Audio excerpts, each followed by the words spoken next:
You spend 40,000 hours of your life earning money. It's worth spending 100 hours learning how to keep it. Everyone wishes they bought Bitcoin when it was only 1,000 per Bitcoin, or 100 per Bitcoin, or even back when it was only 10. Well, what if I told you Bitcoin could reach 1 million, or 10 million, or 50 million, given enough time? When properly understood and held over long periods of time, Bitcoin gives you the opportunity to significantly grow your wealth. Sounds too good to be true? Well, in this series, we'll explore why this is likely to happen. Bitcoin is the best form of money humanity has ever seen. It's a technology on the scale of electricity or the internet. It's the best performing asset of the last 14 years and will continue to appreciate in value forever. Let me explain. Bitcoin was designed to fix a broken financial system, one controlled by elites through money printing, inflation, and manipulation. Because there will only ever be 21 million Bitcoins, due to the nature of the decentralized network backed by physical power and proof-of-work cryptography, it's effectively impossible to inflate the supply. So, because Bitcoin's supply cannot be inflated, the value of Bitcoin will go up forever, for three main reasons.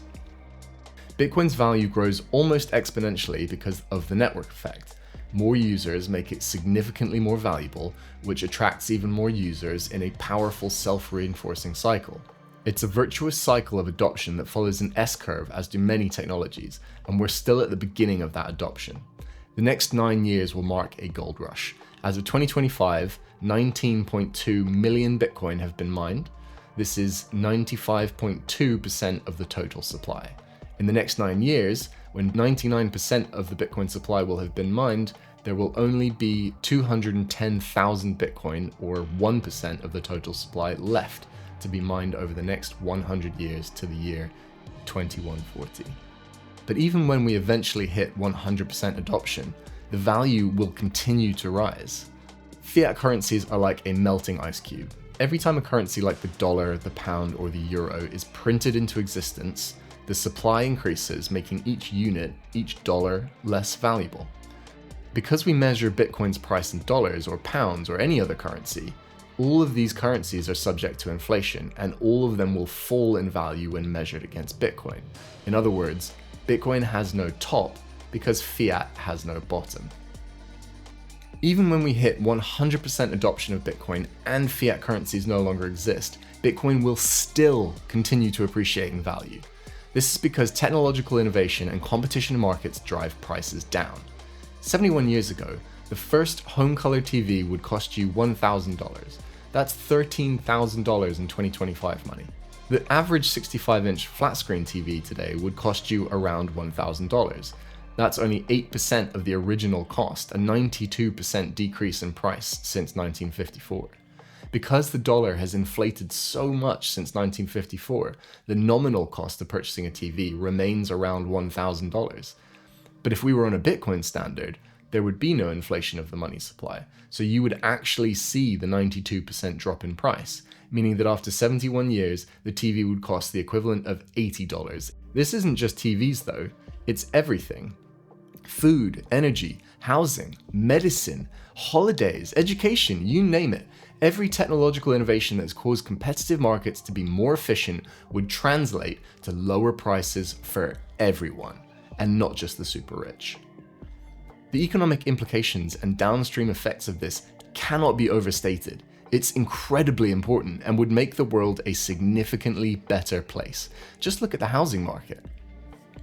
The dollar's lost 31% of its value in the last 15 years alone. If you'd saved $10,000 in 2010, it would now be worth just $6,800. And the dollar is the safest currency. Other currencies around the world are losing their value much faster.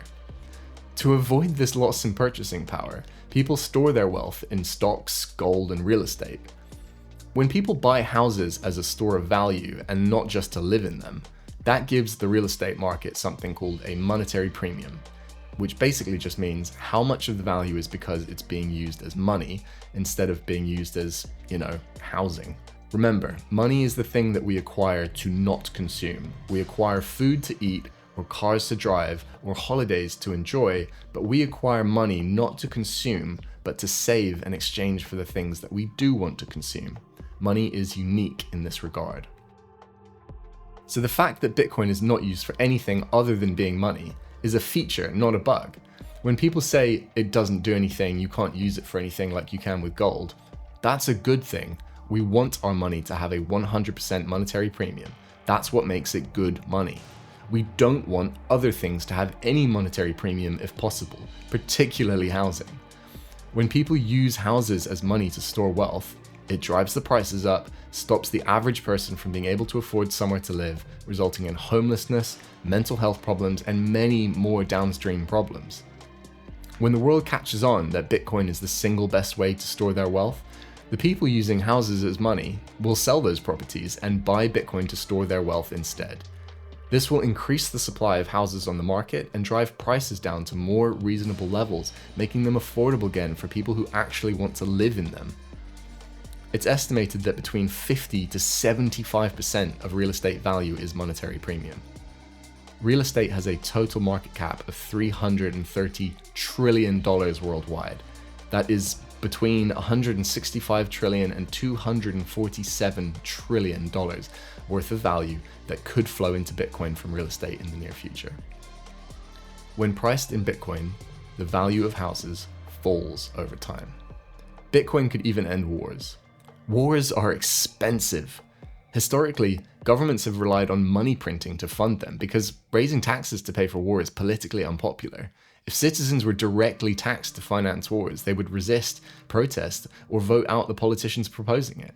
But with fiat money, governments don't need public approval to spend, they simply print more, devaluing the currency and silently extracting wealth from the population through inflation.